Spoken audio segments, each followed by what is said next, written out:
Hello दोस्तों, आज के क्लास में हम लोग यूपी डीएलएड थर्ड सेमेस्टर के समावेशी शिक्षा विषय के 2023 के क्वेश्चन पेपर को सॉल्व करेंगे। सबसे पहले हम लोग बहुविकल्पी प्रश्न को पढ़ेंगे। बहुविकल्पी प्रश्न का पहला प्रश्न है, ब्लैक बोर्ड किस उपकरण की श्रेणी में आता है? ऑप्शन ए है कठोर, बी है मृदु, मृदु का अर्थ होता है कोमल, और सी है दोनों, और डी है कोई नहीं। तो इसका ऑप्शन ए सही उत्तर होगा कठोर। देखिए, जो भी शिक्षा से संबंधित उपकरण होते हैं जैसे ब्लैक बोर्ड, चाक, डस्टर, बुक, स्मार्ट क्लास का जो वो डिजिटल बोर्ड होता है, कंप्यूटर, ये सभी कठोर होते हैं, भौतिक रूप से उपस्थित होते हैं और ये कठोर होते हैं, यानी छूने पे ये ठोस अवस्था में होते हैं, तो ये कठोर के अंतर्गत ही आएगा। दूसरा है प्रश्न, प्रतिभाशाली बालकों की इंद्रियां कैसी होती हैं? ऑप्शन ए है अविकसित, बी है सामान्य, सी है तीव्र, और डी है इनमें से कोई नहीं। तो प्रतिभाशाली बालक बहुत तेज तर्रार होते हैं, तो इनका ऑप्शन सी सही उत्तर होगा तीव्र। प्रश्न संख्या 3 है, परामर्श के प्रमुख उद्देश्य हैं। ऑप्शन ए है आत्मज्ञान, बी है सामाजिक सामंजस्य, सी है आत्म स्वीकृति, और डी है उपयुक्त सभी। तो इसका ऑप्शन डी सही उत्तर होगा उपयुक्त सभी। प्रश्न संख्या 4 है, दृष्टिबाधितों की शिक्षा का प्रावधान है। ऑप्शन ए है विशिष्ट शिक्षा में, बी है समन्वित शिक्षा में, सी है मुख्य धारा में, और डी है उपयुक्त सभी में। इसका ऑप्शन डी सही उत्तर होगा उपयुक्त सभी में।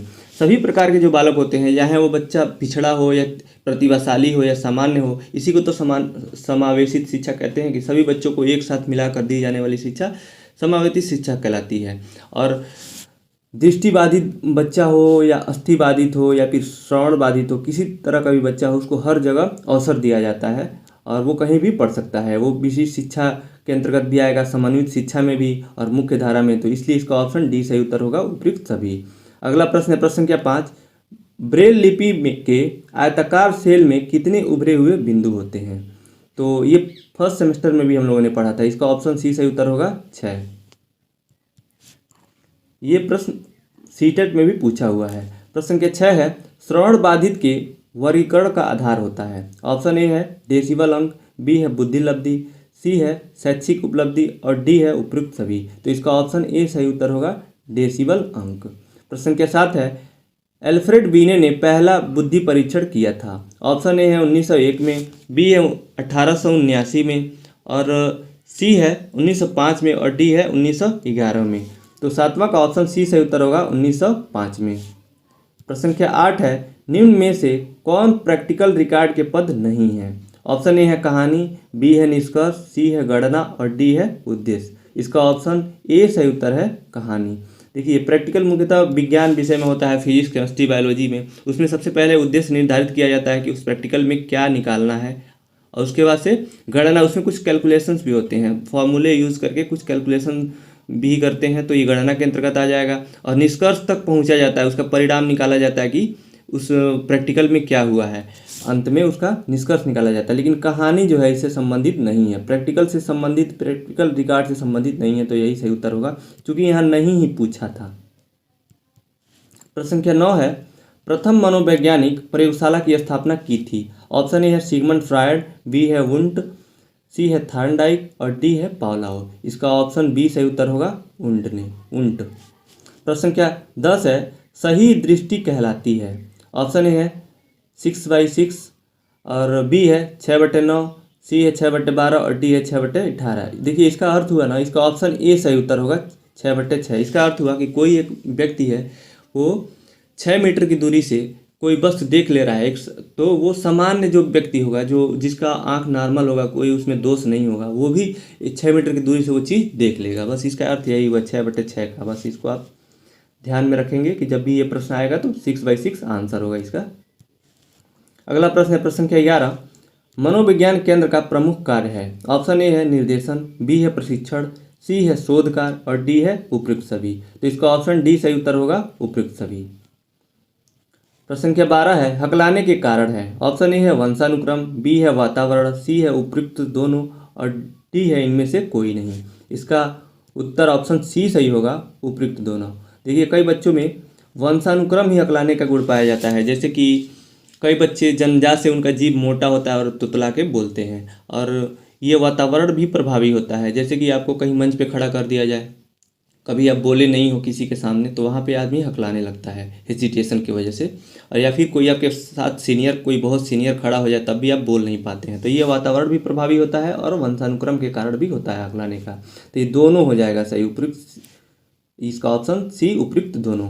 प्रश्न संख्या 11 है, शिक्षा प्रक्रिया में अनुकूलन की आवश्यकता नहीं होती है, किसमें नहीं होती है? ऑप्शन ए है श्रवण बाधितों के लिए, बी है अस्थि बाधितों के लिए, सी है प्रतिभाशाली बालकों के लिए और डी है दृष्टि बाधितों के लिए। तो इसका ऑप्शन सी सही उत्तर होगा, प्रतिभाशाली बालकों के लिए।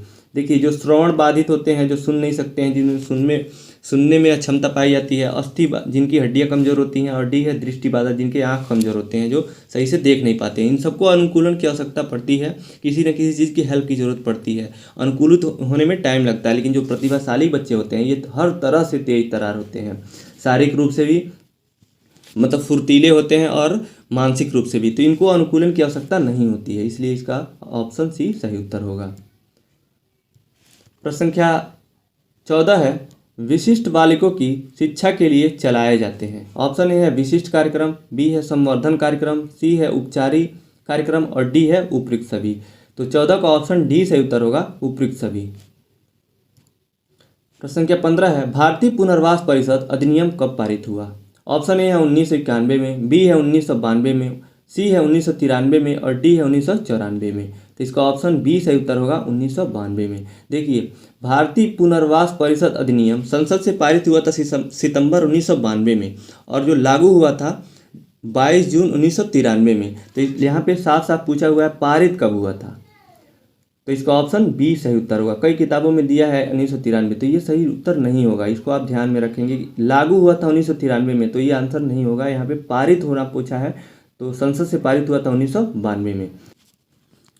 इसके बाद हम लोग अति लघुत्तरी प्रश्न को पढ़ेंगे। अति लघुत्तरी प्रश्न का पहला प्रश्न है, परामर्शदाता के 2 गुण बताइए। परामर्शदाता का अर्थ होता है सुझाव देने वाला, शिक्षक एक सुझाव देने वाला भी होता है, उसका 2 गुण बताना है। तो इसका उत्तर हो जाएगा परामर्शदाता के 2 गुण निम्न है। पहला है सहानुभूति। सहानुभूति व्यक्ति को अपनी भावनाओं को व्यक्त करने में सहायता प्रदान करती है। दूसरा है सक्रिय श्रोता। सक्रिय श्रोता होने से व्यक्ति को यह महसूस होता है कि उसका ध्यान दिया जा रहा है, उनकी बातों का महत्व दिया जा रहा है। यानी शिक्षक को सक्रिय श्रोता भी होना चाहिए, वक्ता के साथ साथ उसको सही से सुनना भी आना चाहिए। दूसरे को सुनेगा तभी तो सामने वाले को लगेगा कि मेरे बातों का ध्यान दिया जा रहा है। अगला प्रश्न है प्रश्न के 17, पिछड़े बालकों की 2 विशेषताएं बताइए।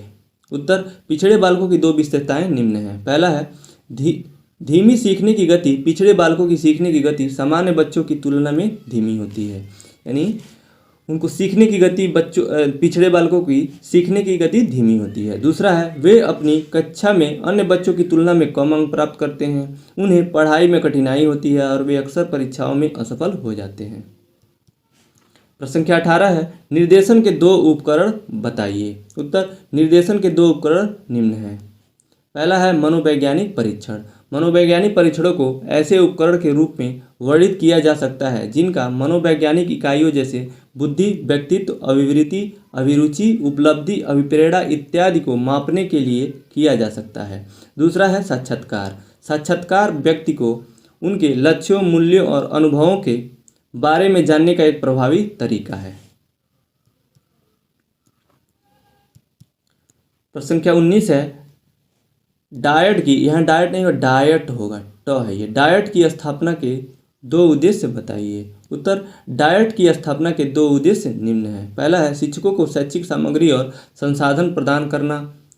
दूसरा, विद्यालयों को शैक्षिक सहायता प्रदान करना।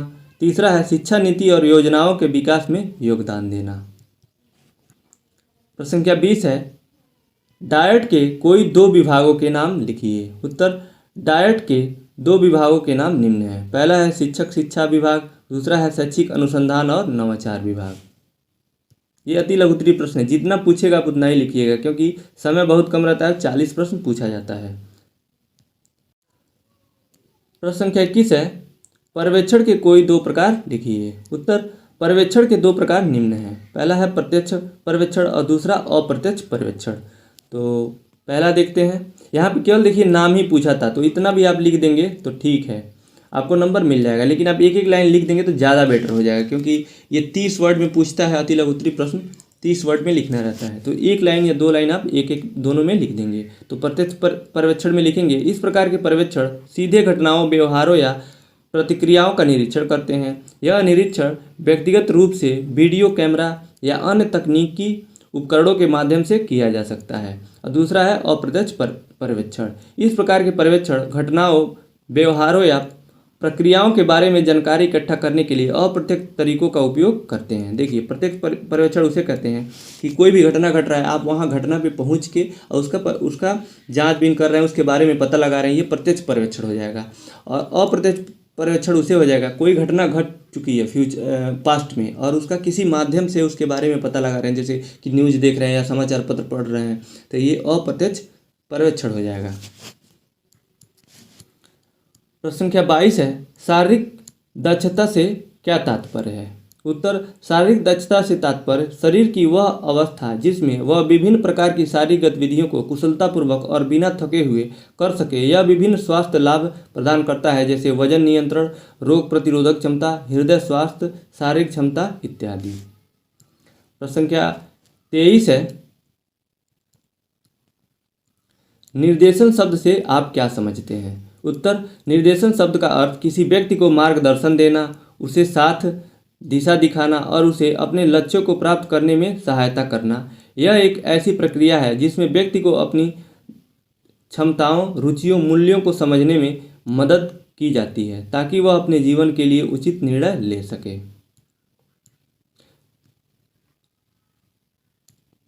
प्रश्न संख्या 24 है, श्रवण विकृति से क्या तात्पर्य है? उत्तर, श्रवण विकृति का तात्पर्य ध्वनि सुनने की क्षमता में कमी है।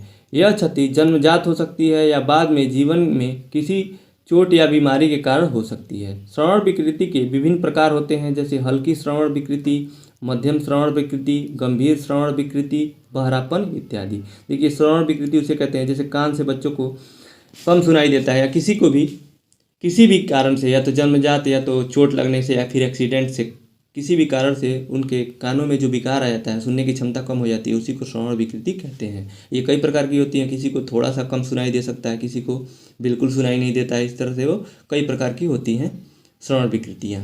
प्रश्न संख्या 25 है, निदान शब्द से आप क्या समझते हैं? उत्तर, निदान शब्द का अर्थ किसी बीमारी या विकार का पता लगाना और उसकी पहचान करना है। यह एक ऐसी प्रक्रिया है जिसमें डॉक्टर या अन्य स्वास्थ्य देखभाल पेशेवर रोगी के लक्षणों, शारीरिक परीक्षा और विभिन्न परीक्षणों के परिणामों का विश्लेषण है। देखिए, निदान उसे कहते हैं कि बच्चे के शिक्षण कार्य में और जो कहीं भी कमी रह जाती है तो उसको पता लगाने को निदान कहते हैं, और उसको उचित विधियों का प्रयोग करते हुए उसको दूर करके दी जाने वाली शिक्षा उपचार कहलाती है। वो उपचारात्मक शिक्षण कहलाती है और निदानात्मक शिक्षण कहलाती है। उनके कमियों को पता लगाना निदान कहलाता है। इसी तरह से अब डॉक्टर रोगी के अंतर्गत और जो रोग का पता लगा रहा है उसको निदान हो जाएगा, और उचित दवाई दे के उसको ठीक करने की विधि को, उसका उपचार करने को उपचार कहते हैं, और पता लगाने को निदान और उसको दूर करने को निदान उपचार कहते हैं। प्रश्न संख्या 26 है, अपवंचित बालक पिछड़े बालक से कैसे भिन्न है? उत्तर, अपवंचित बालक यानी अपवंचित बालक और पिछड़े बालक में क्या अंतर है, ये आपको बताना है। तो पहला आप हेडिंग लिखेंगे, अपवंचित बालक वे बच्चे जिन्हें शिक्षा, स्वास्थ्य, पोषण और अन्य बुनियादी सुविधाओं के अवसर नहीं मिल पाता, अपवंचित बालक कहलाते हैं। और पिछड़े बालक वे बच्चे जो शैक्षिक रूप से अपने साथियों से पीछे होते हैं। इन बच्चों को सीखने की क्षमता धीमी हो सकती है और उन्हें सीखने में कोई विशेष कठिनाई हो सकती है, उनको पिछड़े बालक कहते हैं। देखिए, अपवंचित बालक वे कहलाते हैं जिनको सुविधा नहीं मिलता है, किसी कारणवश, वो गरीबी की वजह से या फिर किसी भी वजह से वो उनको अवसर नहीं मिलता है पढ़ने का, अच्छा सुविधा नहीं मिलता है, वो अपवंचित बालक कहलाते हैं। और पिछड़े बालक वे कहलाते हैं जिनको सुविधा तो मिलता है लेकिन वो उनको किसी विकृति के कारण या फिर उनकी बुद्धि लब्धि कम होती है, वो सही से सीख नहीं पाते हैं, पीछे रह जाते हैं, उनको पिछड़े बालक के अंतर्गत आते हैं। अगला प्रश्न है प्रश्न संख्या 27, हकलाने से क्या तात्पर्य है? उत्तर, हकलाना बोलने में एक बाधा है। यह तब होता है जब कोई व्यक्ति बोलते समय शब्दों या ध्वनियों को दोहराता है, सीखता है या अटक जाता है। हकलाने वाले व्यक्ति को बोलने में मुश्किल हो सकती है और वे अक्सर चिंतित या शर्मिंदा महसूस करते हैं। हकलाने के कई कारण हो सकते हैं, जैसे आनुवंशिक, मस्तिष्क का विकास, पर्यावरणीय कारक इत्यादि। ये प्रश्न हम लोगों ने बहुविकल्पी में भी पढ़ा था।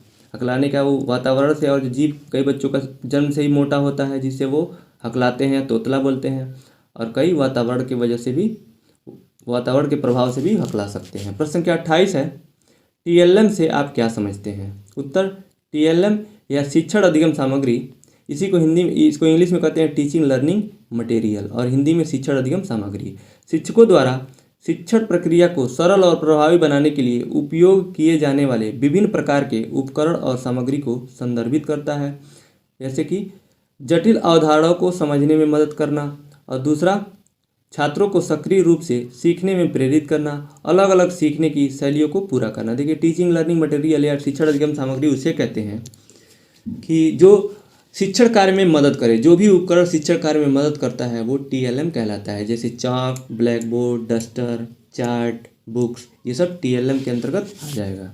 अगला प्रश्न है, प्रश्न संख्या 29, बुद्धि लब्धि के संदर्भ में वास्तविक आयु क्या है? उत्तर, बुद्धि लब्धि आयु के संदर्भ में वास्तविक आयु सीए एक व्यक्ति की जन्मतिथि से लेकर परीक्षण की तारीख तक की वास्तविक आयु है। यह वर्षों, महीनों और दिनों में मापा जाता है। देखिए, बुद्धि लब्धि में जो बुद्धि लब्धि निकाला जाता है, मानसिक आयु बटे वास्तविक आयु गुणे 100, ये फार्मूला होता है। इसमें जो वास्तविक आयु पूछा है किसे कहते हैं? बुद्धि की लब्धि में जो वास्तविक आयु, जो जितना दिन का बच्चा है, जितने वर्ष का है, वही वास्तविक आयु कहलाता है। जन्म से लेकर और जिस दिन बुद्धि लब्धि निकाला जा रहा है उस दिन तक के आयु को वास्तविक आयु कहते हैं। और मानसिक आयु उसे कहते हैं कि बच्चे के सोचने की, समझने की और शिक्षण कार्य की क्षमता कितनी है, उसको मानसिक आयु कहते हैं। प्रश्न संख्या 30 है, परामर्श में सहयोग देने वाली संस्थाओं के नाम बताइए। उत्तर, परामर्श में सहायता करने वाली संस्थाएं निम्न हैं। पहला है मानसिक स्वास्थ्य क्लिनिक, दूसरा है आत्महत्या रोकथाम केंद्र, तीसरा है महिला हेल्पलाइन। ये प्रश्न 30 तक हम लोगों ने अति लघु उत्तरी पढ़ा है। इसके बाद हम लोग लघु उत्तरी प्रश्नों को पढ़ेंगे जो कि 2-2 नंबर का होता है, जिसका उत्तर हम लोग को 50 वर्ड या उससे ज़्यादा में देना होता है। प्रश्न संख्या पहला है लघु उत्तरी का, एक अच्छे परामर्शदाता के 4 कार्य लिखिए। उत्तर, एक अच्छे परामर्शदाता के 4 कार्य निम्न हैं। पहला है सक्रिय रूप में सुनना। एक अच्छा परामर्शदाता बिना किसी निर्णय के ध्यान से, सहानुभूतिपूर्ण से मुवक्किल की बात सुनेगा। देखिए, मुवक्किल का बात वो उसे कहते हैं, ये मुवक्किल का अर्थ होता है क्लाइंट, जो भी आपके पास परामर्श लेने आया है उसी को मुवक्किल कहा गया है यहाँ पे। वे मुवक्किल को अपनी भावनाओं और विचारों को व्यक्त करने के लिए एक सुरक्षित और गोपनीय स्थान प्रदान करेंगे। ये प्रश्न देखिए, जो अच्छे परामर्श के 4 कार्य यहाँ पे बताया है, वहाँ गुण पूछा था। अति लघु उत्तरी में भी ये प्रश्न आया था, लेकिन वहाँ गुण पूछा था, तो बात तो वही हुई, कार्य ही है। दूसरा है इसमें सहानुभूति दिखाना। एक अच्छा परामर्शदाता मुवक्किल के दृष्टिकोण को समझने और उसकी भावनाओं को उसके भावनाओं को महसूस करने का प्रयास करेगा। वे मुवक्किल को यह महसूस कराएंगे कि वह समझ गया और अकेले नहीं है। मतलब आप सहानुभूति दिखाएंगे उसके साथ। कोई भी परेशानी लेके आपके पास परामर्श के लिए आता है तो आप उसको ध्यान से सुनेंगे और उसको यकीन दिलाएंगे कि आप अकेले नहीं हो, मैं हूँ तुम्हारे साथ। तो यही है इसमें सहानुभूति में।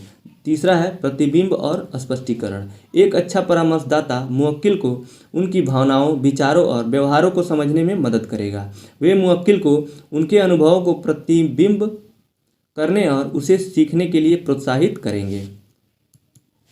इसमें चौथा पॉइंट है, चौथा कार्य है परामर्शदाता का समर्थन और मार्गदर्शन। एक अच्छा परामर्शदाता मुवक्किल को अपनी समस्याओं का समाधान खोजने में मदद करेगा। वे मुवक्किल को उनके लक्ष्यों को निर्धारित करने और उन्हें प्राप्त करने के लिए योजना बनाने में मदद करेंगे। यानी जो भी उनकी कठिनाई है उनमें आपको मदद करना है, समर्थन देना है। प्रश्न संख्या 32 है, समुदाय के साथ उपयोग संबंधी कार्य बताइए। उत्तर, समुदाय के साथ उपयोग संबंधी कार्य। समुदाय के साथ उपयोग संबंधी कार्य समुदाय के सदस्यों को विभिन्न प्रकार की सेवाएं और सहायता प्रदान करने के लिए किए जाते हैं। इन कार्यों में शामिल है, पहला है शिक्षा। समुदाय के सदस्यों को साक्षरता, स्वास्थ्य, स्वच्छता और अन्य महत्वपूर्ण विषयों पर शिक्षा प्रदान करना। दूसरा है स्वास्थ्य। समुदाय के सदस्यों को प्राथमिक स्वास्थ्य देखभाल प्रदान करना, रोगों की रोकथाम और नियंत्रण के लिए कार्य करना। तीसरा है आर्थिक विकास। समुदाय के सदस्यों को स्वरोजगार और लघु उद्योगों के लिए सहायता प्रदान करना तथा कृषि और अन्य आजीविका गतिविधियों में सुधार करने के लिए कार्य करना। अगला है चौथा, सामाजिक विकास। ये आप हेडिंग अगर जो आपको याद है तो ठीक है, और जो भूल जाते हैं तो आप बिना हेडिंग के भी ये जो अंदर जो मैटर लिखा हुआ है ये आपको लिखेंगे तो सही होगा। महिलाओं, बच्चों और अन्य वंचित समूहों के लिए सशक्तिकरण कार्यक्रमों का संचालन करना, सामाजिक न्याय और समानता को बढ़ावा देना तथा सामाजिक सुरक्षा कार्यक्रमों का संचालन करना। अगला प्रश्न है प्रश्न संख्या 33, निर्देशन एवं परामर्श में अंतर स्पष्ट कीजिए। उत्तर, निर्देशन और परामर्श के बीच अंतर इस प्रकार है। देखिए यहाँ पे निर्देशन और परामर्श तो पूरा इस पेपर में भरा हुआ है, यही शब्द, ये दोनों जो है ये अति लघु उत्तरी में भी पूछा हुआ है और लघु उत्तरी में भी पूछा हुआ है। देखिए 3 प्रश्न अति लघु उत्तरी में पूछा, फिर से अभी हम लोगों ने परामर्शदाता के कार्य पढ़े, फिर से इसमें इन दोनों में अंतर आ गया। उत्तर है, निर्देश और परामर्श के बीच अंतर कुछ इस प्रकार है। पहला है उद्देश्य।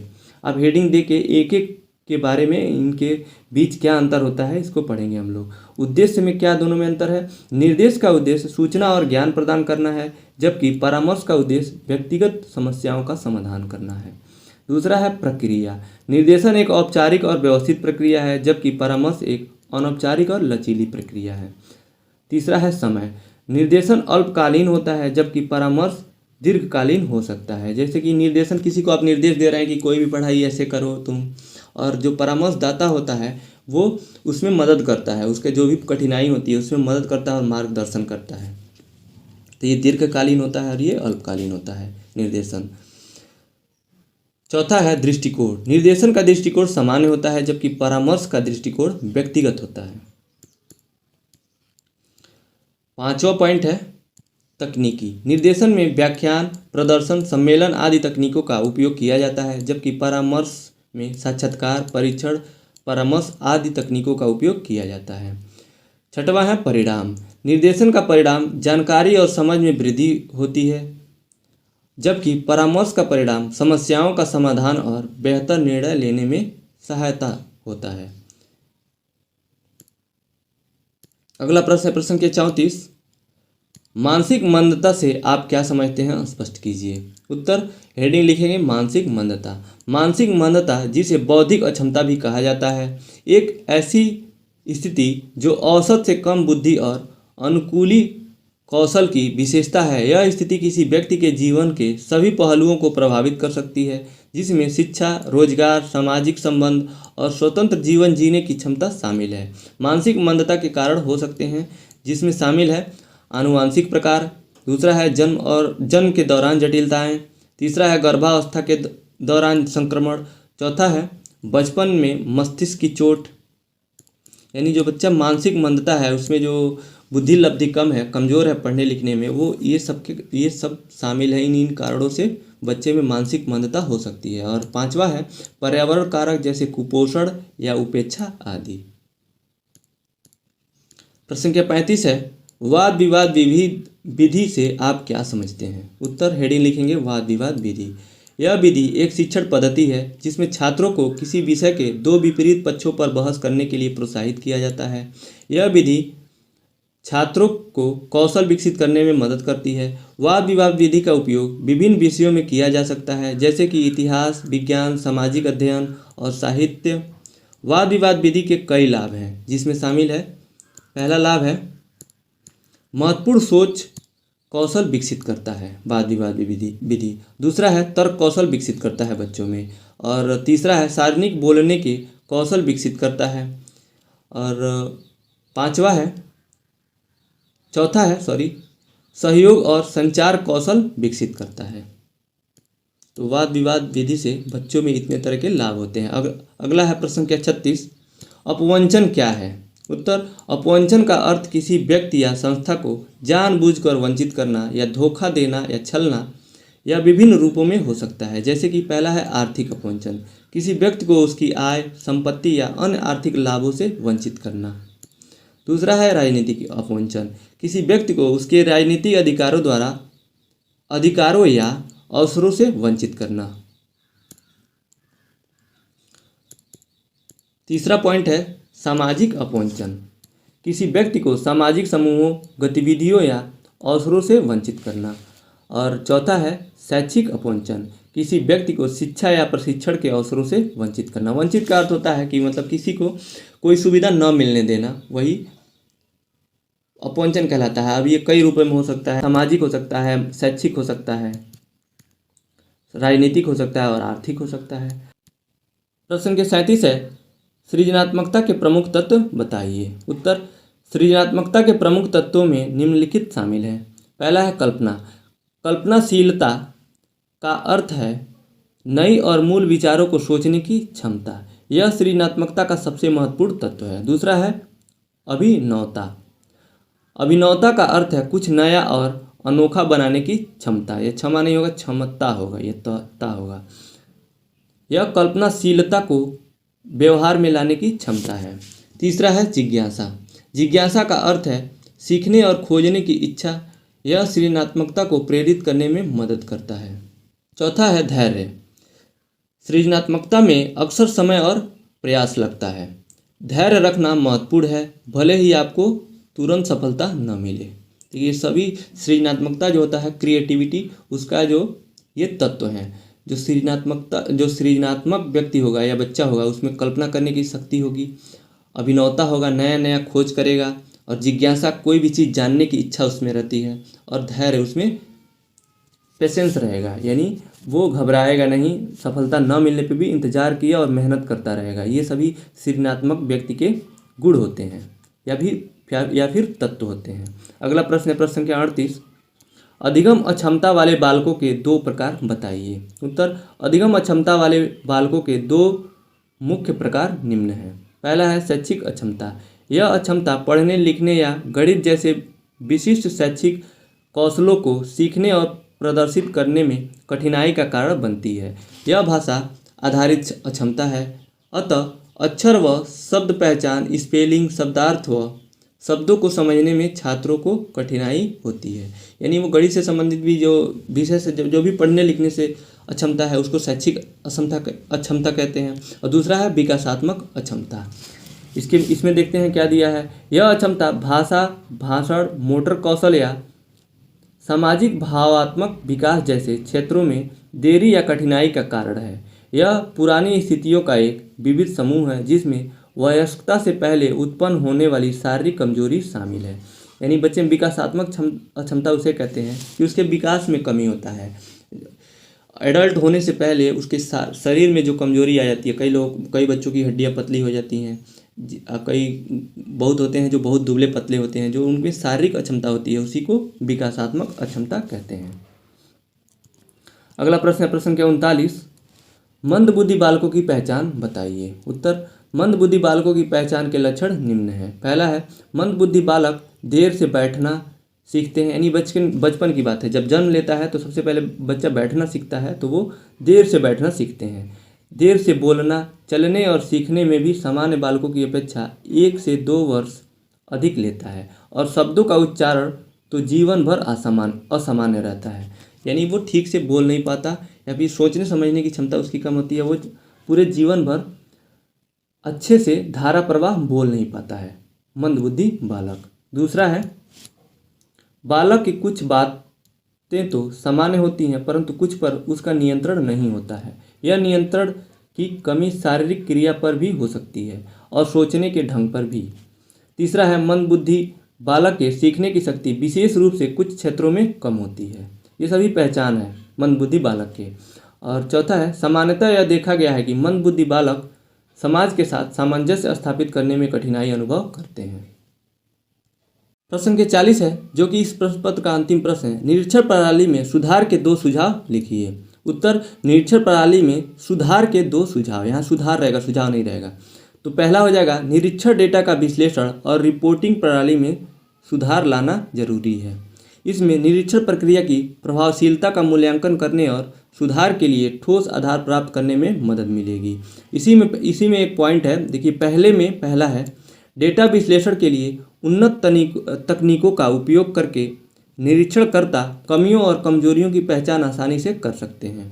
दूसरा, नियमित रिपोर्टिंग प्रणाली स्थापित करके प्रबंधन को निरीक्षण प्रक्रिया पर नज़र रखने और समय पर सुधारात्मक कदम उठाने में मदद मिलेगी। दूसरा पॉइंट है यानी दूसरा सुझाव, निरीक्षकों की क्षमता निर्माण। इसमें पहला है, निरीक्षकों को नियमित प्रशिक्षण और क्षमता निर्माण कार्यक्रमों में भाग लेने के लिए प्रोत्साहित करना महत्वपूर्ण है। इसमें उन्हें अपनी तकनीकी विशेषज्ञता और ज्ञान को अपडेट रखने में मदद मिलेगी। तीसरा है, निरीक्षण प्रक्रिया में नवीनतम तकनीकों और सर्वोत्तम प्रथाओं को शामिल करने के लिए प्रशिक्षण कार्यक्रमों को तैयार किया जाना चाहिए। और चौथा पॉइंट है दूसरे में, निरीक्षकों के लिए नियमित मूल्यांकन प्रणाली स्थापित करके उनकी कार्य क्षमता और प्रदर्शन को बेहतर बनाने में मदद मिलेगी। तो इसी के साथ आज का प्रश्न पत्र यहीं कंप्लीट होता है। डिस्क्रिप्शन बॉक्स में थर्ड सेमेस्टर के सभी विषय के प्रीवियस ईयर 2023 से 2016 के प्लेलिस्ट का लिंक दिया हुआ है, उस पर क्लिक करके आप प्रीवियस ईयर देख सकते हैं। और राजन सीरीज के भी सभी सब्जेक्ट के लिंक अलग अलग दिए हुए हैं, उस पर क्लिक करके आप राजन सीरीज भी देख सकते हैं। इस वीडियो को देखने के लिए आपका बहुत बहुत धन्यवाद दोस्तों।